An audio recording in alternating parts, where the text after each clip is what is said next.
Empire is huge and relies on distant, isolated legions to protect every far-flung province.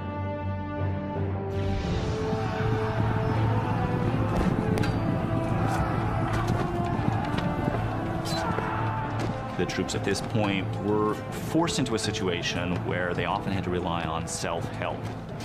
The imperial superstructure was very far away from them. Emperors made it to frontier conflicts often after they had mushroomed entirely out of control. In the absence of the emperor, the soldiers sometimes take leadership matters into their own hands. The emperor can't be there, so there's a bit of drift, and so somebody arises who is able to do the job for him, and probably will call themselves an emperor in order to rally local support, to beat back the barbarians who are threatening the integrity of the provinces. Having dared to raise their own emperors, the powerful border armies now declare independence from Rome. As these armies break away on the eastern and western frontiers, forming their own empires, Rome's northern frontier is attacked by the Alemanni barbarians in 269 AD.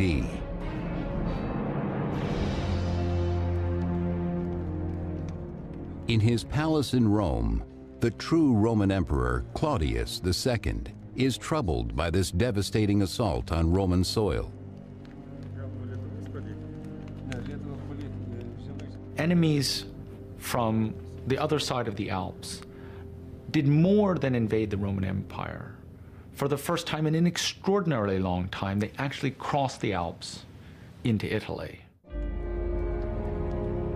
Claudius seeks the advice of his powerful cavalry commander, Aurelian, a man whose military discipline is described by the 3rd century historian Vopiscus. Aurelian, from his earliest years, was very quick of mind and famous for his strength. He never let a day go by without practicing the spear, the bow and arrow, and other weaponry. Aurelian's skills will soon be tested as news from the frontier worsens. Distraught refugees from northern Italy bear witness to the devastation. With this invasion, the danger of a mutiny within the army becomes even greater.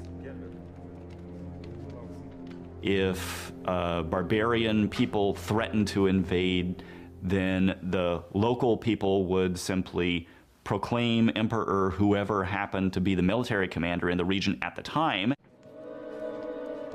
In order to keep the northern frontier from breaking away as well, Claudius must act quickly to stop the encroaching Alemanni forces.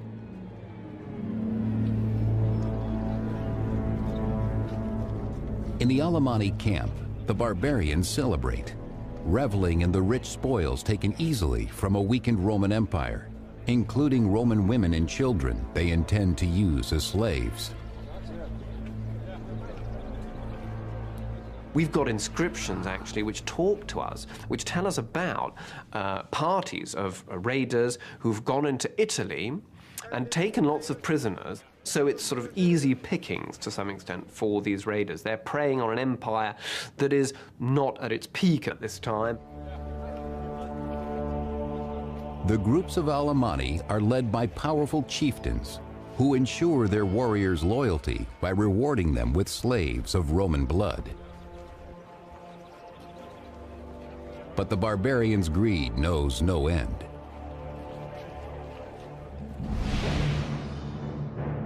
Emperor Claudius is forced to march his army from Rome, meeting the Alemanni warriors at Lake Garda in northern Italy.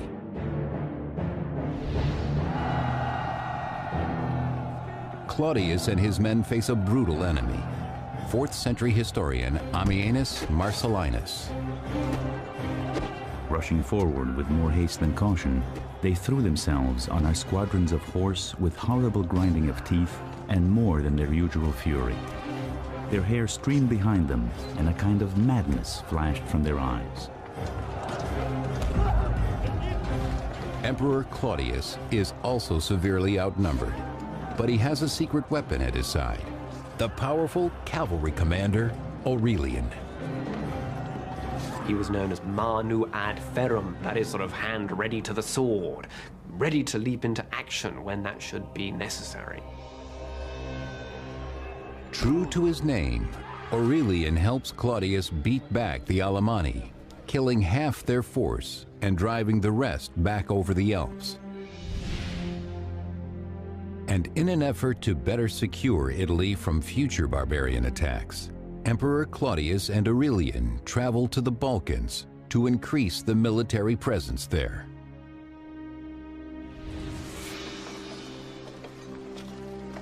But while on campaign, Emperor Claudius contracts the plague. Claudius's reign was short. He ruled from 268 to 270. He had a signal military success in the year 269, heavily advertised at the time and much talked about later. But this success, the defeat of the Alemanni, is not enough to restore the empire. As Emperor Claudius's life slips away, it is clear that this task must fall on his trusted general, Aurelian.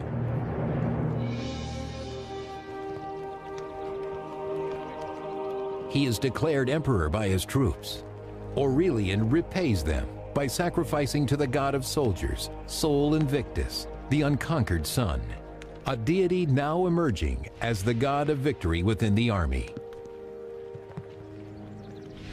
Whatever gives you the victory, whatever it is that's going to be beneficial, that's the wagon, as it were, you hitch your star to.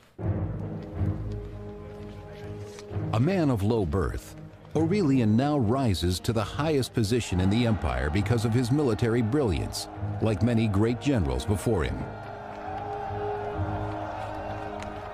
You can't be a civilian emperor by the middle of the 3rd century. You have to lead troops in battle. There's always some place where you've got to go and fight. Aurelian will need the loyalty of the soldiers and the strength of their god as he faces a familiar enemy. In 271 AD, the bloodthirsty Alemanni return, ravaging northern Italy and making it as far as Piacenza. Aurelian and his army race west to cut off the barbarians, sending ahead an offer to negotiate.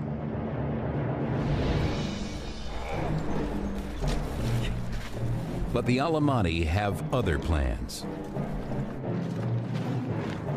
He invited the barbarians to give themselves up, but reportedly they replied that they were free men and they could show him how free men can fight. Sure enough, at dusk, in the wooded area south of Piacenza, they ambushed the Roman army, which suffered heavy losses. In the forest, the Roman soldiers are no match for the barbarians.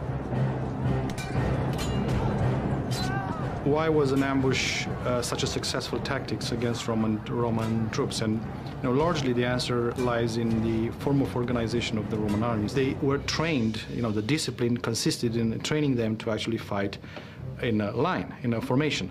And evidently you can do so only when the conditions are met where you can develop that formation, which is not the case in a wooded area. Needless to say, the barbarians knew that. Caught in a wooded trap, the Roman army is thrown into confusion and routed. For Aurelian, the defeat is devastating.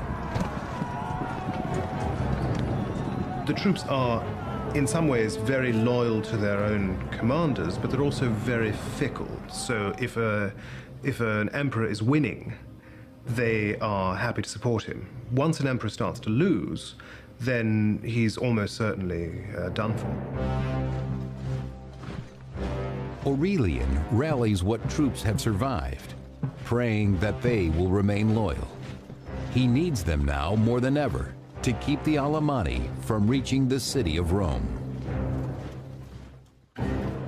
When Rome's frontier armies break away from the rest of the empire, Emperor Aurelian's legions are left helpless against the fierce Alemanni barbarians now heading into the heart of Italy.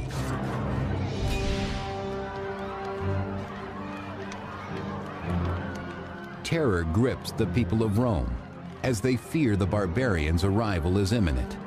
Desperate, many flee the city. The defeat of the Roman army, or Aurelian's army, created panic in Rome because there was no serious force to stand between the barbarians and the city. Those unable to escape riot in the streets, enraged by Aurelian's failure to keep the barbarians out of Italy. The population of Rome does seem to have understood that becoming a vast city in the midst of an empire whose armies were concentrated at the frontier left them, as it were, peculiarly vulnerable if an army were actually to make it into Italy. But before the Alemanni warriors can reach the capital, Aurelian is finally able to cut them off at Fanum, 180 miles from Rome.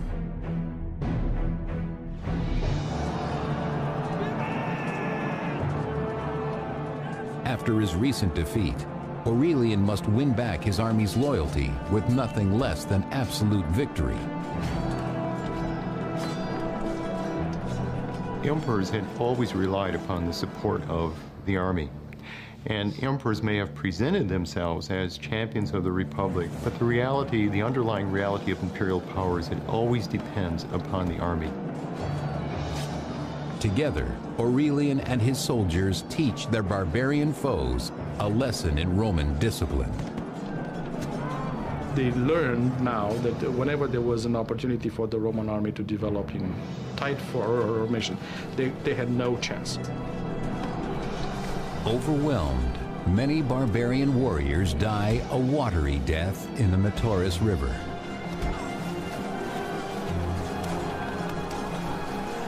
Aurelian's victory drives the Alemanni from Italy at last.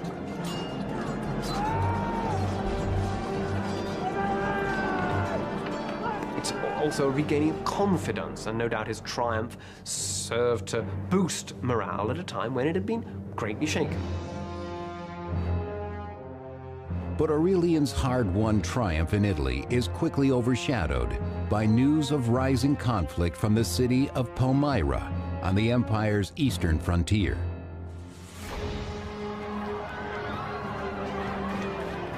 For more than 10 years, beginning well before Aurelian's reign, foreign invaders struck hard against Rome's eastern provinces, including Palmyra, threatening to break through the weakening border.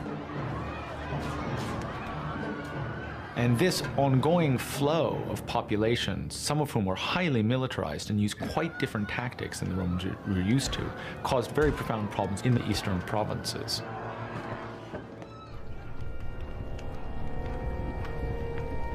On the edges of the Syrian desert, far from the protection of Rome, the people of Palmyra have faced the devastation of their army alone. These opponents, they also are taking advantage of the absence of the emperor to take over, to roll back the frontiers, which they do successfully, and to extort payments from the Romans. Counting the bodies of their dead, the Palmyrines finally grew weary of waiting for help from a distant Rome.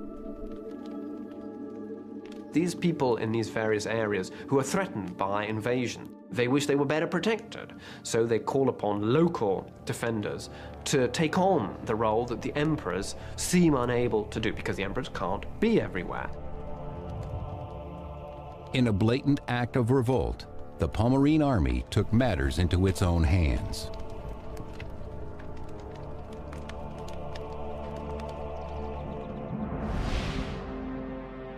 As a result, for the past decade, the eastern provinces have called themselves the Palmyrine Empire, breaking away from Rome. Now they make a direct threat against Emperor Aurelian by taking the fertile Roman land of Egypt.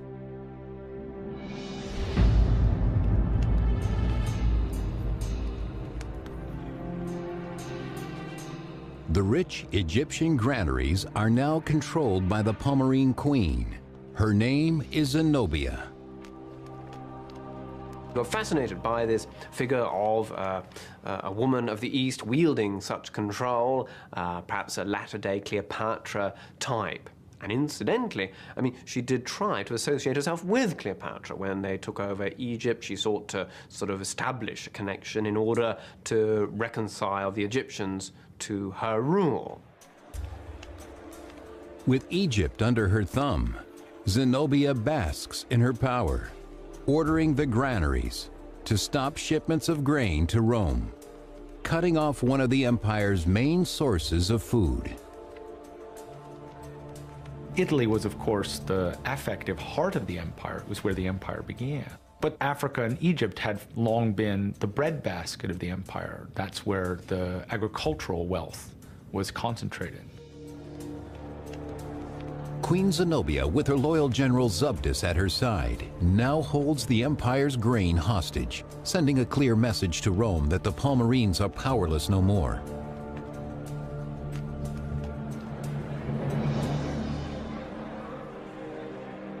Zenobia's power play strikes deep. In Rome, Aurelian finds the people desperate and starving for lack of grain. Though he orders his troops to share their bread with the masses, it is not enough. Naturally, Egypt was the granary of Rome, and therefore any interruption to the grain supplies to Rome was a huge threat to any emperor, particularly one who had already had strife to deal with in Rome. The threat of famine leaves Romans restless and angry. Having lost territory to the armies of the East and West, the empire now faces rebellion in Rome itself. Having relieved Rome of the Alemanni barbarian threat, Emperor Aurelian faces a new crisis when the Palmyrene usurper, Queen Zenobia, stops shipments of Egyptian grain to Rome, threatening the city with starvation. Soon the Romans turn against their Emperor Aurelian. The violence, by the way, that these rebellions sparked was on a level not seen since Republican times. Aurelian has no choice but to unleash his own savage warriors against the insurgents. You're fighting in Rome itself, you know, and this is civil war. This is something the Romans also fear because they know how divisive it can be and how devastating it can be. Unaccustomed to battling inside a city, Aurelian soldiers struggle. Though virtually unbeatable on open battlefield, the Roman army once again shows its weakness when tight formation cannot be maintained. The actual war, the struggle itself, would have been in an urban context. And of course, for the Roman soldiers involved at Aurelian's disposal, this must have been highly unusual. I mean, ancient battles were not typically urban struggles, street by street fighting, and this is where your trained soldiers would have greater difficulty. But in the end, Aurelian puts down the revolt decisively. The 4th century historian Eutropius. Aurelian suppressed them with the utmost severity. Several noblemen he condemned to death. He was indeed cruel and bloodthirsty, and rather an emperor necessary for the times than an amiable one. Aurelian executes the rebel leaders, reminding the people of Rome that he is their ruler.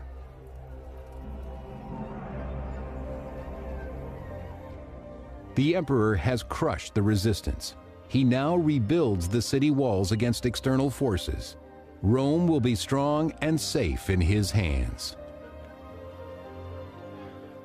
In the aftermath of the military crisis in northern Italy, at the start of his reign, the Emperor Aurelian provided that the city of Rome should be outfitted with a new set of walls. This was the first significant, really significant new set of walls built for the city of Rome since nearly 1,000 years before. Aurelian now turns to the crisis of the Palmyrene Empire. He must secure his grain supply in order to avoid famine in Rome. His dwindling bread rations will not last forever. Well, Aurelian was determined to reassert control over all areas of the empire, and so he moves east in 272 to regain control. His first target is the former Roman city of Antioch, then part of the larger region called Syria.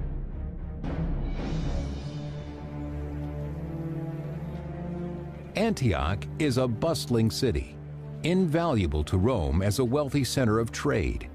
But now, under the control of the Palmyrene Empire, it becomes a safe haven for the fugitive queen Zenobia. Zenobia and her generals knew for sure that Antioch would be the first city, the first thing Aurelian would have to conquer upon entering Syria. So she barricaded herself in the city, and Zabdas drew the army in the Orontes plain to the west of Lake Antioch. Zenobia enjoys her prestige, happy to let her generals ready themselves for war just outside the city walls.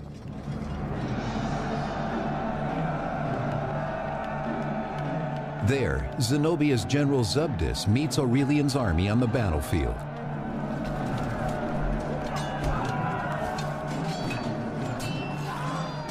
You have walls of Romans moving in lines, man to man, fist to fist. You can't kill somebody until you look them in the eye.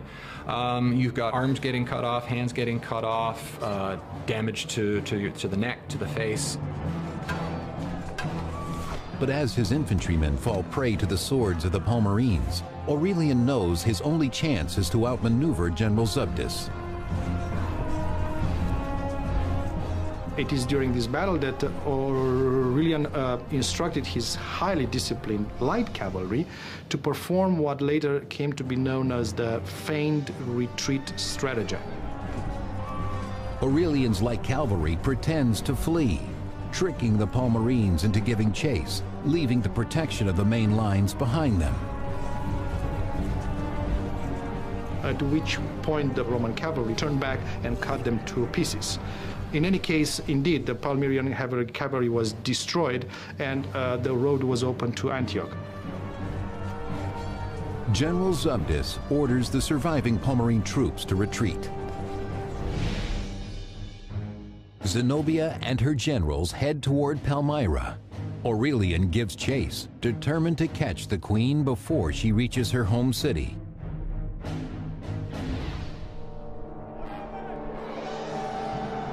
But in the Syrian desert, Aurelian faces unexpected obstacles. You have to remember this is summer. It's hot in the desert. So harassed by both the hot summer and the Arab nomads that had remained loyal to Zenobia, Aurelian and his army pursued or pushed to Palmyra. But an arrow wound delays Aurelian's pursuit, giving Zenobia time to secure herself in Palmyra. Cursing his nomad attackers, Aurelian vows to capture their queen. In 272 AD, Emperor Aurelian defeats Zenobia's army at Antioch. But in pursuit of the fleeing queen, Aurelian is ambushed, allowing her to reach the safety of Palmyra.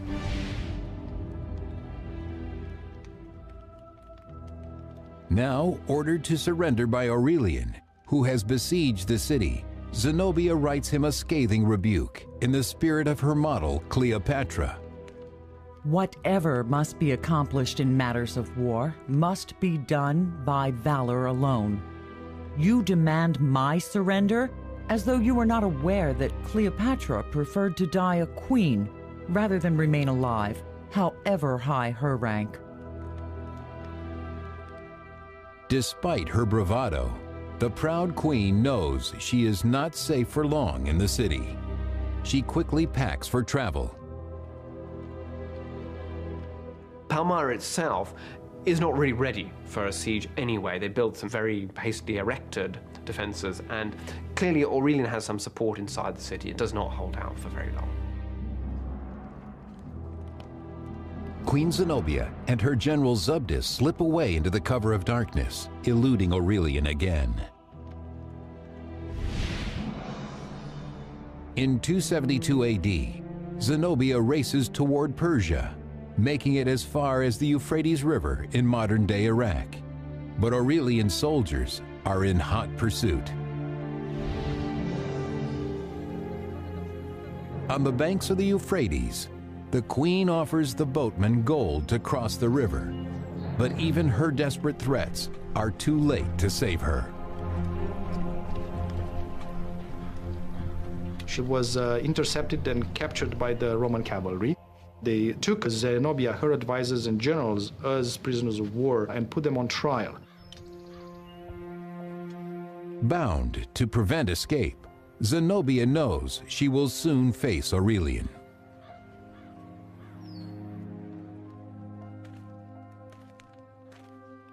Having won back the throne of Palmyra, Aurelian finally confronts the rebel Zenobia, a woman whose boldness he can't help but admire.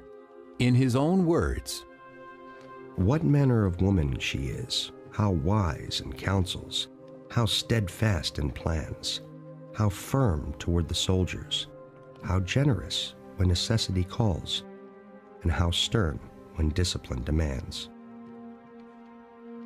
But facing likely execution, Zenobia's courage begins to wane. Zenobia pleaded that she had been led astray by bad advice, on which account her advisor was put to death, and so was the general Zabdas. Aurelian has a different fate in mind for the beautiful queen once they reach Rome.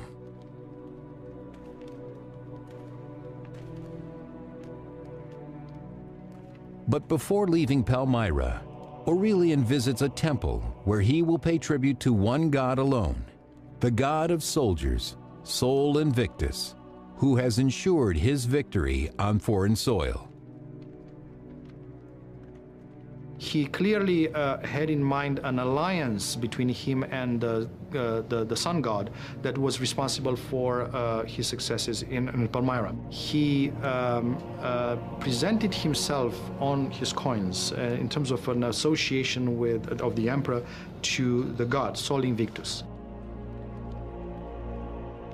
Where we're moving into this dimension of associating the emperor very closely with one particular divinity, who clearly, given the success that Aurelian had enjoyed, people might believe in.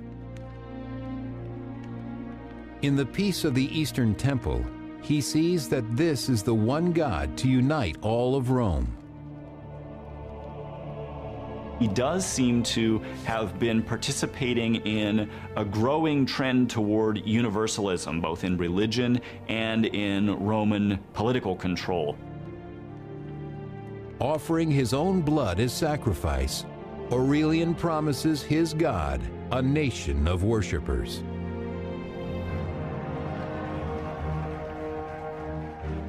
Having taken back the East and restored Rome's ration of free bread, Aurelian is welcomed back to Rome, a hero. It may have signaled to the Romans an end to what had been nearly a half-century of sequence of military catastrophe, followed by recovery, followed by catastrophe, followed by illusory recovery again. Aurelian has another purpose in Rome. He will use the riches taken from the East to establish the soldier's god, Sol Invictus, as the single deity of the empire. Work soon begins on a new temple. He actually put the new cult on a par with the official state religion in Rome. He built a magnificent temple for Sol in Rome, which he furnished with the spoils from Palmyra. But religion must wait for now. Aurelian has more battles to fight before the empire is fully restored.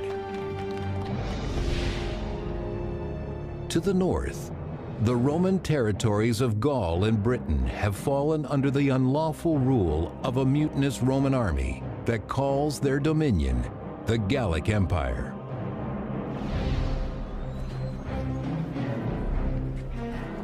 Resembling their barbarian foes more every day, the Gallic soldiers scorn Roman honor, naming the arrogant Roman general Tetricus their emperor. You have armies popping up all over the place, proclaiming their generals emperor, and then they have to fight, and whoever wins is the one who ends up being the legitimate emperor in the end. The separation of the Gallic Empire was, of course, frightening for Romans. It was a major loss. It was humiliating to have such a significant portion of the traditional Roman Empire in another man's hands. Emperor Aurelian quickly moves to take back the Gallic lands and restore the empire to its former glory. All that stands in his way is Tetricus and the Gallic army.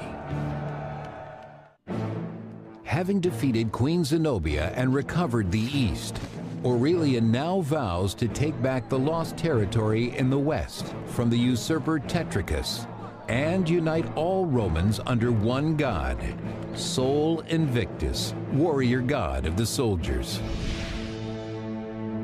In 274 AD, the mutinous Gallic Empire encompasses both Gaul and Britain.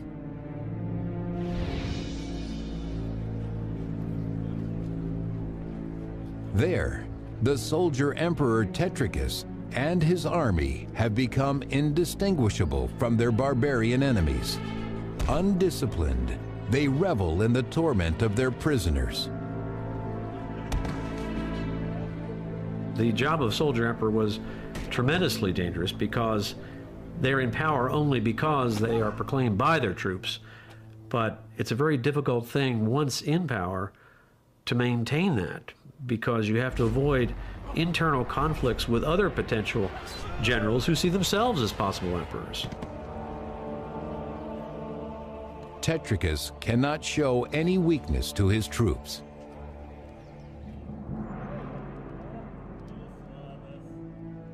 But in the privacy of his palace, Tetricus consults his advisors, trying to determine where his next rival will come from.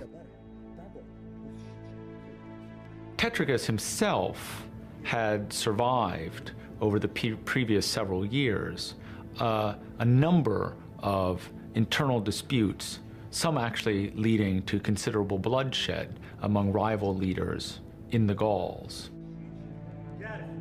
He plans to someday leave his kingdom to his son, establishing a dynasty in his own name.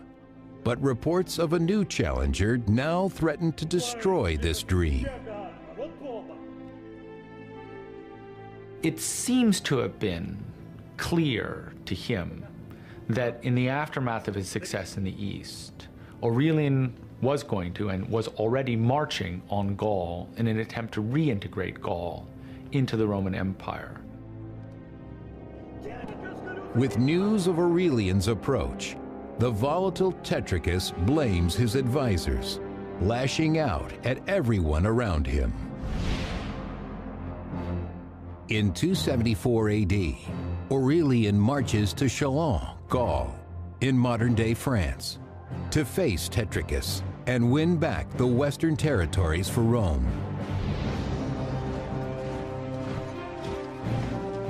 Aurelian and his men meet Tetricus in the forests of Chalons, where the fighting is fierce. Aurelian's army probably contained more cavalry than traditional imperial armies had up until now. As for Tetricus's army, well, there were still important legions along the Rhine guarding these areas. It would have been a battle between forces, much similar forces with similar equipment at their disposal, and therefore all the bloodier and more devastating for the armies involved.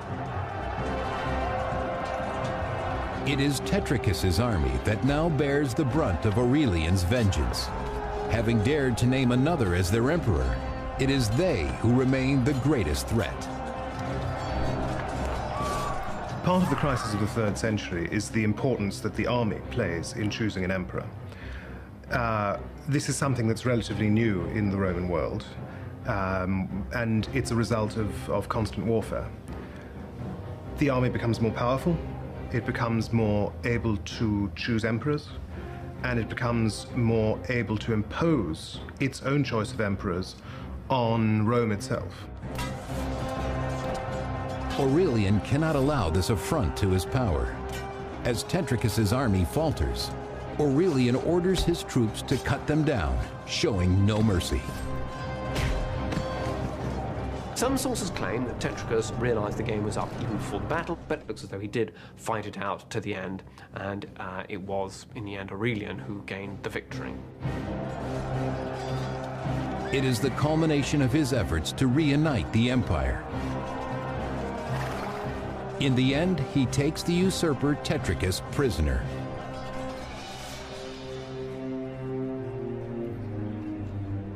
And as with Queen Zenobia of Palmyra, Emperor Aurelian spares Tetricus's life. And for Tetricus too, it was surprising that, particularly an opponent in civil war, opponents in civil wars were usually represented a great danger. They might, after all, turn against you later. So Aurelian displayed remarkable clemency in sparing the lives of both of these opponents. Tetricus's Gallic army is not so lucky, for it is they who have raised a rival emperor in the West, and now they will pay the ultimate price for their treason. Aurelian was a great disciplinarian, it seems. He tolerated no mutinies on the part of soldiers. He drove them hard, but was respected by them. To maintain his own soldiers' respect, Aurelian knows his punishment of the captured Gallic soldiers must be brutal and complete. Not one is spared. Aurelian was both a successful military commander, and in some respects, as perhaps one had to be, a fairly savage one. And yet, his treatment of Tetricus was remarkably generous. It is in this generous spirit that Aurelian returns victorious to Rome.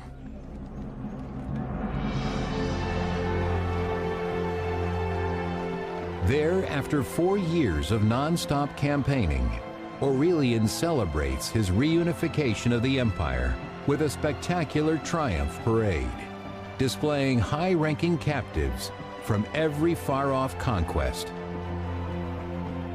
There's all sorts of other lore that goes with this ceremony, which mark it out as distinct and in some way both as barbaric and awesome. The presence of the emperor Aurelian in Rome, and the presence of the emperor in order to celebrate an actual military victory, was a novel event for its entire generation. The defeated usurpers Zenobia and Tetricus are paraded as well, evidence of Aurelian's successes in the East and West. It was a humiliating spectacle to be paraded through Rome as a captured enemy leader. It implied, as it were, that probably you lacked the courage to have died in battle. Humiliated though they may be, Zenobia and Tetricus and the other captives are allowed to live by the generous Emperor Aurelian. He also shows his generosity to the people of Rome. Aurelian himself distributed largely the bread, the pork meat, but also, we are told, white tunics of Egyptian and African cloth. So it was clearly a very generous display of force there.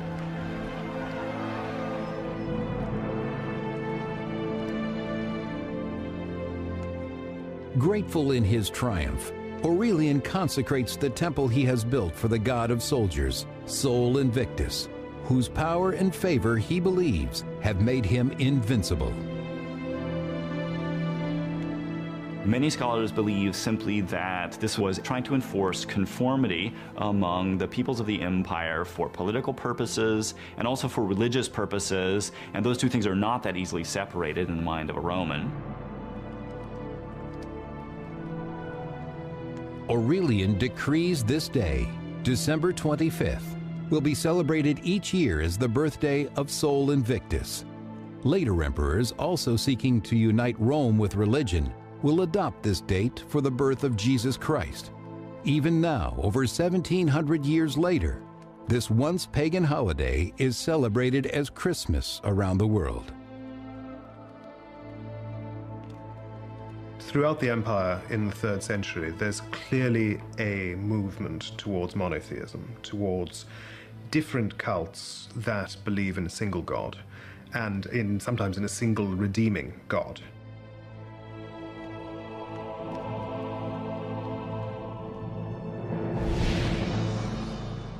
The United Roman Empire now stretches from Palmyra to Britain, but in 275 AD, barbarians again wreak havoc in the east. Aurelian marches his army to Thrace to prepare for battle.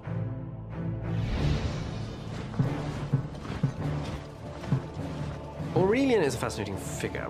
He was a very energetic and dynamic individual. If you think of all the places in which he campaigned in his life, he must have had tremendous energy. It is this drive and energy that earn him the loyalty of his troops. Aurelian is very successful as a military leader. He knows his troops. He works very effectively with them. I'm sure he rewards them on a regular basis. He can, I think, depend on a significant ongoing support from the soldiers. They trust him. You know, they see him as their leader. Having brought these soldiers the glory and honor of unimaginable victory, Aurelian never suspects the betrayal that festers among their ranks.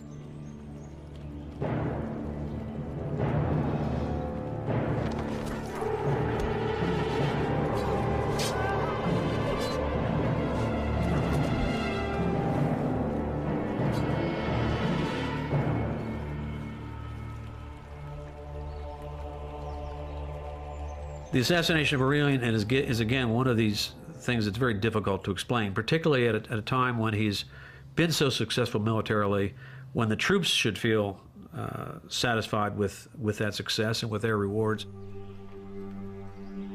Their treacherous act leaves the empire in shock. As far as we know, the news that the emperor was dead were received with disbelief. And a lot of sadness. He was buried with great pomp in a magnificent tomb at the very spot where he was assassinated. Rome mourns the loss of a great emperor, one who has saved the empire from certain collapse.